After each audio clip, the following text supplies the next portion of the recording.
കാട്ടാളനും കറക്കും റിലീസായ സമയത്ത് രാത്രി 7:45 സാഗരയിൽ കറക്കം മൂവി കാണാൻ കയറി. ഇറങ്ങിയ ദിവസം തന്നെ പോയിട്ട് 2 പടം കണ്ടു. അതായത് വെള്ളിയാഴ്ച ഫസ്റ്റ് ഡേ 7:45 കണ്ണൂർ സാഗരയിൽ പോയിട്ട് കറക്കം മൂവി ഉണ്ട് ശ്രീനാഥ് വാസിൻ്റെ. അത് കഴിഞ്ഞിട്ട് അത് 10 മണി വരെയുള്ളൂ. അത് കഴിഞ്ഞിട്ട് 10:45 ഷോന് മുക്കാൽ മണിക്കൂറോടെ വെയിറ്റ് ചെയ്തിട്ട് അത് ആദ്യം ബുക്ക് ചെയ്തിരുന്നു കാട്ടാളൻ ഹൗസ്ഫുള്ളാണല്ലോ.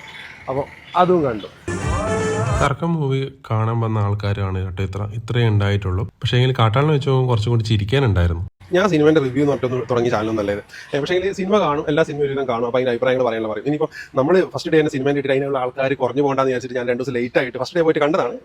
ലേറ്റായിട്ട് ഞാൻ പോസ്റ്റ് ചെയ്യുന്നത്. എന്താ സംഭവം എന്ന് വെച്ച് കഴിഞ്ഞാൽ കറക്കം അന്നേരം 4 ഷോ ഉണ്ടായത്. ഇപ്പോൾ എന്ത് ചെയ്ത് 1 ഷോ മാത്രം ആയിട്ടുണ്ട്. അതേപോലെ കാട്ടാളിൻ്റെ ബുക്കിംഗ് ഇപ്പോൾ നോക്കി നോക്കിയാട്ടെ ഒരുപാട് സ്ഥലത്ത് ഇപ്പോൾ എല്ലാവരും സീറ്റ് ബാക്കിയാണ്. പക്ഷേ കറക്കത്തിൻ്റെ സമയത്ത് അത്യാവശ്യം കുറച്ച് ആൾക്കാരെ ഉണ്ടായിരുന്നു. പക്ഷേ പടം വെച്ച് നോക്കുന്ന നമുക്ക് ശ്രീനാഥ് വാസിൻ്റെ മറ്റേ ചങ്ങായിൻ്റെ ഒക്കെ വെച്ചപ്പോൾ കോമഡിയിലായിട്ട് അങ്ങനെ അങ്ങ് ഇരുന്ന് കണ്ടു പോവാം.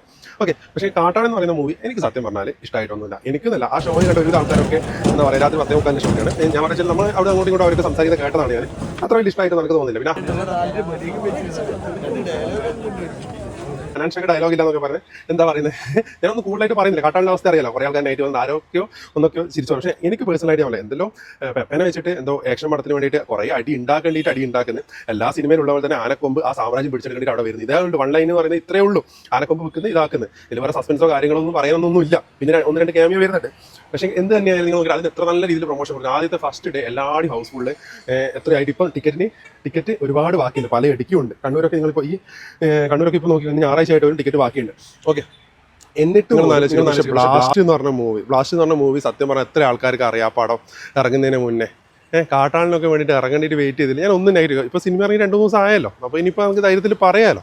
ഇനിയിപ്പോൾ നമ്മൾ പറഞ്ഞിട്ട് എൻ്റെ ആകെ റിവ്യൂസ് കാണുന്ന കുറച്ച് ആൾക്കാരാണ്. അപ്പോൾ റിവ്യൂസ് എന്നല്ല ഞാൻ പറഞ്ഞത്, എൻ്റെ ഒരു അഭിപ്രായം പറയുന്നത്. അപ്പോൾ ഒരു സിനിമ ഒരാൾ ഞാനെന്നല്ല എത്ര വലിയ ആൾക്കാർ റിവ്യൂ പറഞ്ഞിട്ട് പ്രൊമോഷൻ കൊടുത്തിട്ട് നല്ലതായാലും മോശമായാലും പറഞ്ഞു കഴിഞ്ഞാൽ ശരിക്കും ആ സിനിമ നല്ലതാണെന്നുണ്ടെങ്കിൽ മാത്രമാണ് അത് തിയേറ്ററിൽ ഓടത്തുള്ളൂ. അതാണ് അവസ്ഥ. കാരണം വെച്ചാൽ ബ്ലാസ്റ്റ് എന്ന് പറയുന്ന മൂവി അതിന് ഏറ്റവും വലിയ ഉദാഹരണമാണ്. ബ്ലാസ്റ്റ് നിങ്ങൾ ആലോചിച്ച് നോക്കിയാൽ എത്ര ആൾക്കാർക്ക് ഈ വീഡിയോ കാണുന്ന എത്ര ആൾക്കാർക്ക് ബ്ലാസ്റ്റ് എന്ന് പറഞ്ഞ മൂവി ഇങ്ങനെ ഇറങ്ങുന്നുണ്ടെന്ന് അറിയാം. ഇറങ്ങിക്കഴിഞ്ഞിട്ട് ഒരു ദിവസം കഴിയുമാണ് പല ആൾക്കാരും അറിയുന്നത്. ഇപ്പം നിങ്ങൾ നോക്കിയാട്ടെ ഉള്ള ഷോസ് ഇല്ലാത്തവർക്കൊക്കെ ഷോസ് കൂട്ടിത്തുടങ്ങി. ഉള്ള ഷോസിനൊന്നും ടിക്കറ്റ് കിട്ടാനില്ല. ഇപ്പോൾ നോക്കിക്കോ എല്ലാവരുടെയും ഹൗസ്ഫുള്ളാണ് ബ്ലാസ്റ്റ്. കാണുന്നവരൊക്കെ ഭയങ്കര അഭിപ്രായം. അതെന്ന് വെച്ചിട്ട് റിവ്യൂ പറയുന്നവരല്ല, സാധാരണ ജനങ്ങൾ പോയിട്ട് കണ്ടിട്ട് മൗത്ത് പബ്ലിസിറ്റി അവർ വെറുതെ ഒരു വീഡിയോ എടുക്കുക. കാരണം അവർക്ക് ഉള്ളിലുള്ള കണ്ടിട്ട് അത്രയും ഇഷ്ടത്തോടായിട്ട് അവർ അഭിപ്രായം പറയുന്നതായിട്ട് അവർ പറയുന്നത് മനസ്സിലാകുന്നുണ്ട്. ഇനിയിപ്പോൾ എന്തായാലും ഞാൻ ബ്ലാസ്റ്റ് കണ്ടു കഴിഞ്ഞിട്ട് എന്തായാലും ഇന്ന് ഞാൻ ബ്ലാസ്റ്റിന് കയറാൻ പോകും. അങ്ങനെ ബ്ലാസ്റ്റ് കണ്ടിട്ട് കയറാൻ പോകുന്നത്.